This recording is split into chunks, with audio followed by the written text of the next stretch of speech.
وہ حصہ جس میں پہلے کچھ جملے لکھے جاتے ہیں جن سے پڑھنے والوں میں مضمون کی طرف دلچسپی اور بڑھے، یعنی آغاز میں ایسے جملے لکھے جاتے ہیں کہ پڑھنے والے کی دلچسپی مضمون کی طرف بڑھتی ہے۔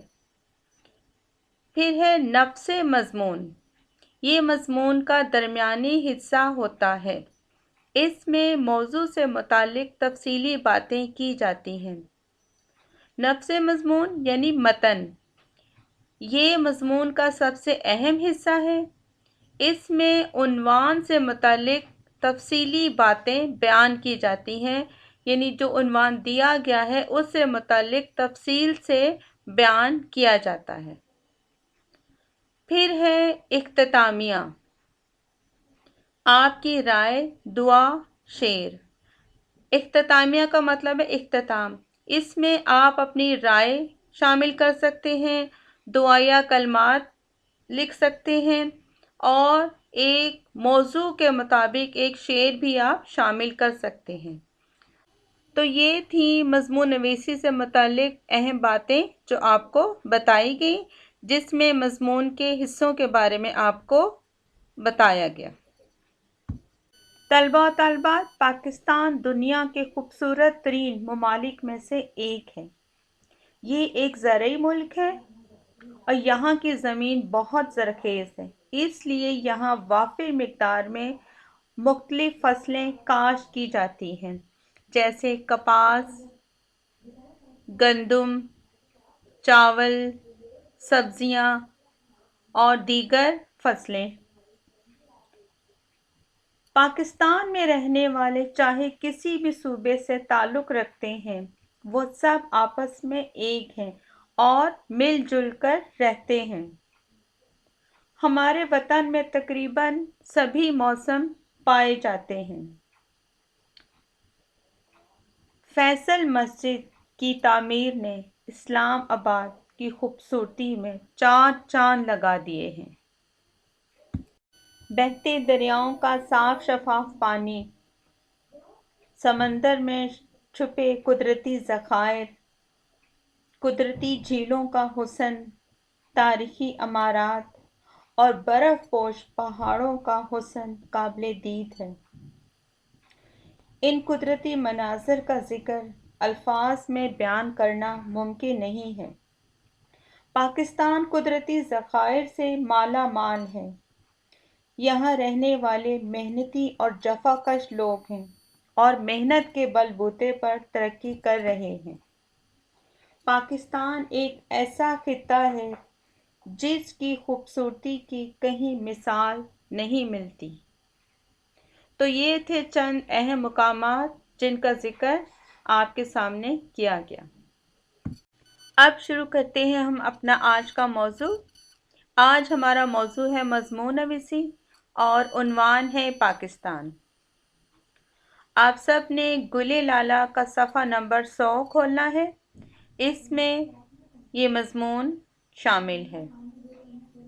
تو سب سے پہلے ہم پڑھائی کریں گے، اس کے بعد آپ کو مضمون سے متعلق بتایا جائے گا کہ آپ نے مضمون کس طرح سے شروع کرنا ہے۔ تو آپ سب توجہ سے سنیں کہ آپ کو کیا بتایا جا رہا ہے۔ جی، آپ سب نے کتاب گل لالہ کا صفحہ نمبر 100 کھولنا ہے۔ تو سب سے پہلے ہے مضمون نویسی، پھر عنوان دیا گیا ہے پاکستان۔ اب دیکھیں اہم نکات آپ کے سامنے ہیں جن کی پڑھائی اب کی جا رہی ہے اور آپ سب غور سے سنیں۔ تو مضمون لکھنے کے لیے جو اہم نکات آپ کو دیے گئے ہیں وہ ہیں، سب سے پہلے ہے دریا، صوبے، شہر، دارالحکومت، مشہور پیداوار، اس کے بعد ہے سمندر، جھیلیں، مشہور عمارات، اہم مقامات، ملک کی اہمیت، اس کے بعد ہے ہم ملک کے لیے کیا کرتے ہیں، یہ کب بنا، کس نے بنایا اور ہم اس کے لیے کیا کریں گے۔ تو یہ وہ اہم نکات ہیں جو آپ اپنے مضمون میں شامل کریں گے۔ جی، مضمون کے حوالے سے آپ سب نے اہم نکات سنے۔ اب مضمون آپ نے کیسے لکھنا ہے؟ تو سب سے پہلے تمہید لکھی جاتی ہے۔ تمہید کا مطلب ہے آغاز۔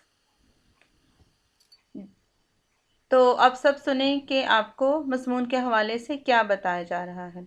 پہلا پیراگراف موضوع کے تعارف پر مشتمل ہوتا ہے، جس میں آپ پاکستان کی اہمیت کا ذکر کر سکتے ہیں۔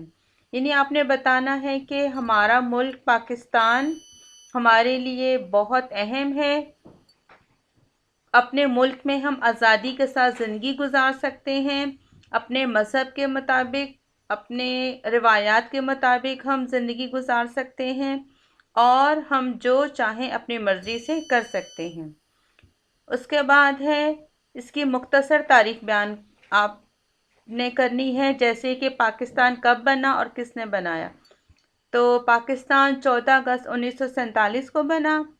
پاکستان کے بانی قائد اعظم محمد علی جناح ہیں، اور ان کے ساتھیوں میں علامہ اقبال ہیں، سر سید احمد خان ہیں، مولانا محمد علی جوہر ہیں، اور بہت سے سیاسی رہنماؤں نے مل کر دن رات جدوجہد کی اور یوں پاکستان کو حاصل کیا۔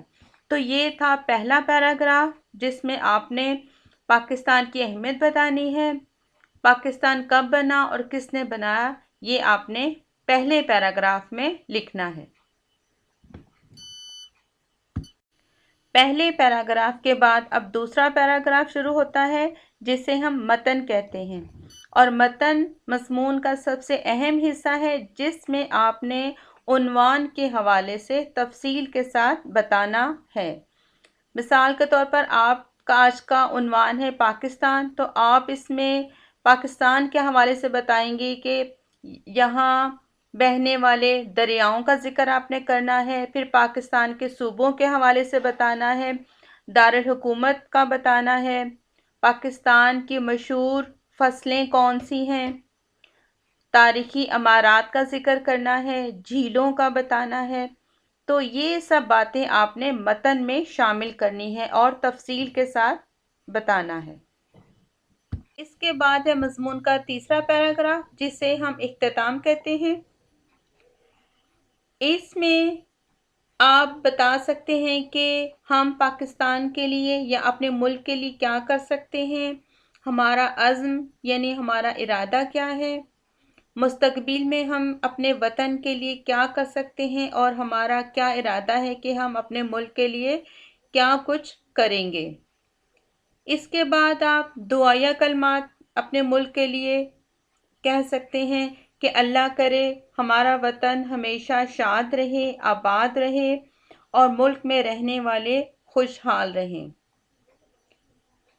پھر آپ کسی بھی شعر سے اپنے مضمون کا اختتام کر سکتے ہیں، جیسے سونی دھرتی اللہ رکھے قدم قدم آباد تجھے، یا جیوے جیوے پاکستان۔ کوئی بھی آپ شعر لکھ سکتے ہیں۔ تو اس طرح سے آپ ایک بہترین مضمون تحریر کر سکتے ہیں۔ دیے گئے نکات کی مدد سے اگر آپ مضمون لکھیں گے تو آپ ایک بہترین مضمون لکھ سکتے ہیں۔ تو اس کے ساتھ ہی ہمارا آج کا جو موضوع تھا وہ مکمل ہوا۔ اب آپ سے اجازت چاہتی ہوں۔ اللہ حافظ۔